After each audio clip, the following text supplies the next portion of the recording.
then one of the prerequisites is to have a affordable and efficient public transport system.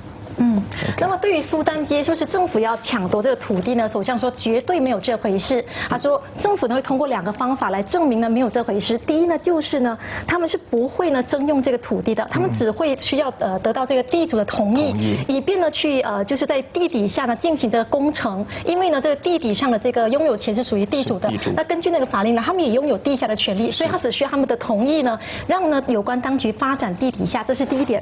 第二点呢，他说其实呢这个工程呢也不会影响建筑物。那对于一些建筑物可能已经有出现一些问题，担心会受工程影响的，他们会通过一些方式呢去就保护这个建筑物，尽量的避免呢它受到这个工程的影响。那刚刚我也问了，就是这几天我们看到这个捍卫苏丹街的委员会就说，首相说不征地，但是呢这个宪报上的这个征地还没有解除哦。首相说这个宪报上的这个问题呢会解决的，他只是需要一些问题，他将会被解除的。这是首相刚刚这一次呢给予我们苏丹街的地主呢一个肯定的答案。好，那接下来我们要问首相，也许关于一些华教的问题是吗？是。那如果说这个苏丹街是最近呢大家很关心的议题，那华小呢就肯定是呢几十年来华社心中的一个刺。华社一直认为说，这个华教啊似乎都是民间在撑的，那到底政府做了什么呢？这个问题我们今天问首相。Well, that is very Chinese education is something really close to the hearts of the Chinese community. So, what has the government done to meet the expectations on the Chinese education issue? Well, we've done a lot of things. For example, from the legal point of view, when I was Minister of Education, I took the decision with the support of the cabinet at that time to remove 21(2), which is the provision in the Act which allows the Minister of Education to convert Chinese-type schools to become national schools.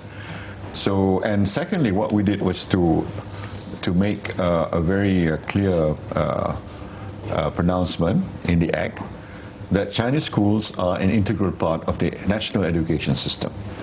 So once and for all, we've removed this fear about the future and the survival of Chinese schools. So the Chinese schools remain and will continue to be part of our national education system. That's a very important, I would say, a very landmark decision that we made. Now, over the last few years, the allocation that we've given for the development of Chinese schools has been on the increase. In fact, the amount is much more than we've done in the past, and this indicates that the government is supportive of education with respect to the education in the Chinese schools. And we've also been quite flexible in a sense that wherever there are certain areas where there's a large population of Chinese, for example, I can quote you a specific example. So, Bandar Sungai Long, for example, there was a piece of land that was meant for a Sekolah Kebangsaan national school. But because that area, 90% of those living in that area are Chinese, so the Minister of Education, Tassim Ayuddin, agreed that we should convert that to become, that land to be given to a Chinese school.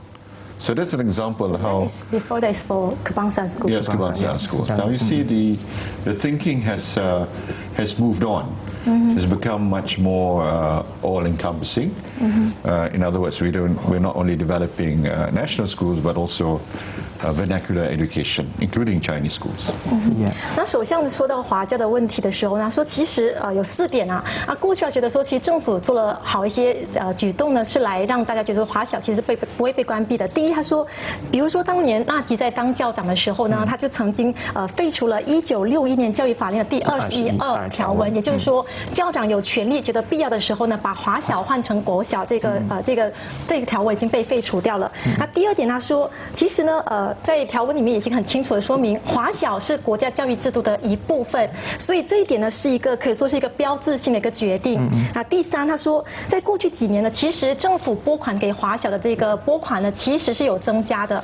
那第四，他说甚至是一些土地原本呢是留给国小的这个保留地呢，他们现在呢也可以说，如果说有需要的话，把它换成是华小的土地，比如说就是这个双溪龙的这个土地，因为当地呢本来有一块土地是给国小保留地，但是因为当地有98%的这个是华人，所以呢校长就担心李慕尤丁呢也同意说把这块土地呢转换成华小的土地。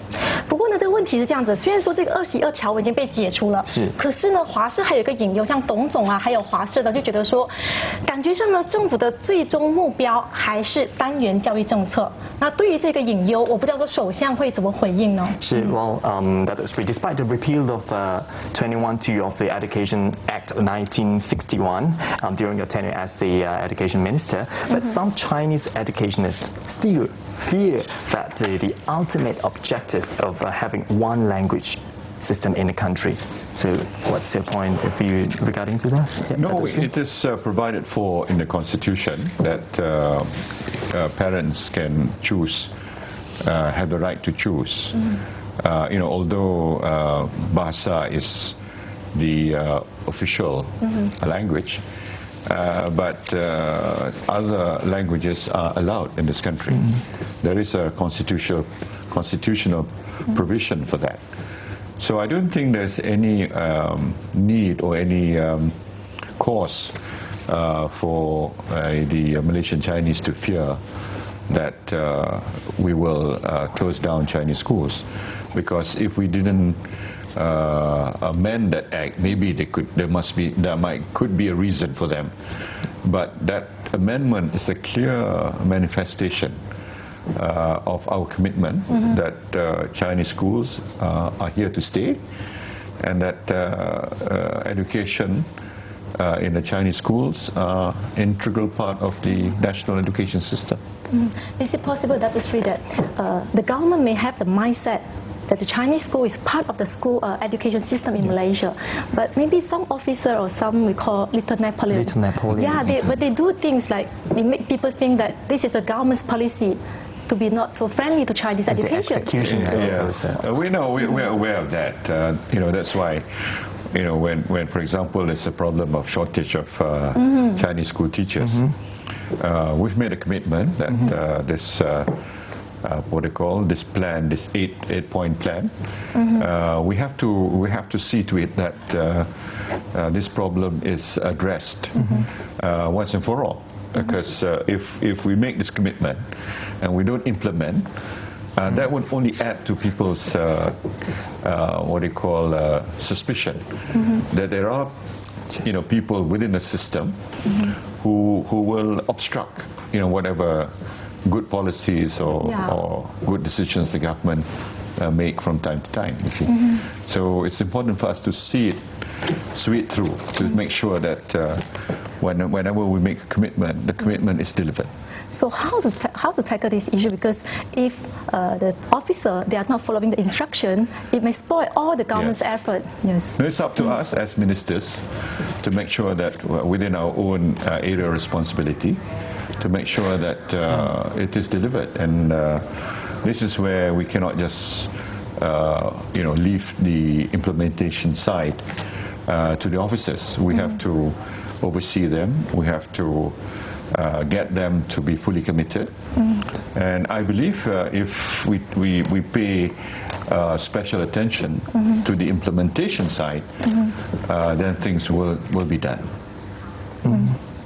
OK， 那对于说大家担心说政府的最终目标呢叫落实单元教育政策呢，首相说其实呢我们在宪法里头说明说，虽然说马来文是我们的官方语言，所以叫国语嘛，但是呢其实华是不需担心的，因为呢它只是列明说国文是我们的官方语言，但是政府呢从来没有这个意愿说，当我们把国语列为官方语言的时候，就等于是要把华小关闭，他说这是不存在的隐忧。那当然刚我们也问到说，问题是很多时候政府的这个政策啊在实行上呢，可能有一些官员出现那个小拿破仑的现象，让人家觉得说，政府好像对华小华教呢不太友善的。而首相说，的确是有这样的一个问题，比如说像最近这个不安华文的教师到华小的问题，或者是华小师资短缺的问题呢，都有一些这样的问题啊，就说所以提出了这8点的长期和短期的解决方案。那最后呢，说到底要怎么去应付这种小拿破仑的问题呢？首相承认说，所以在未来呢，在落实这些教育政策的时候啊，的确呢是要严密的监督这些官员，让他们确保他们说是根据去指示，而不是呢用他们自己的方式去处理的。那说到华小呢，当然我们也不忘了独中，对，所以像很多人就说，哎，现在独中可以申请视讯课程了。最近呢，政府也承认了146所中国大学的学位，所以华社就很关心说，那什么时候轮到承认统考文凭呢？ Oh, that's sweet. Now UEC, the Unified Examination Certificate holders, can apply and be admitted for teacher training programs. And recently, the government also had recognized the academic qualifications of 146 higher learning institutions in China. So, will the time come for? When will the time come for UEC? I think we need to engage. I think both sides, the Chinese educationist group and the government has to engage over this issue. I think there are two areas that we need to seriously discuss and look into. One is the content of the curriculum itself. The subject, the content of the subjects and all that. To what extent we can make it more Malaysian. After all, I mean, for any country, the education, the curriculum and the syllabus has to be predicated on that, the context of that particular country. So that could be one of the items for discussion with the government.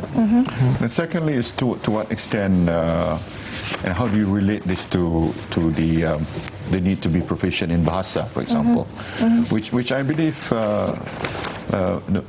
Malaysian Chinese are not against it. I think they want to acquire proficiency in Bahasa.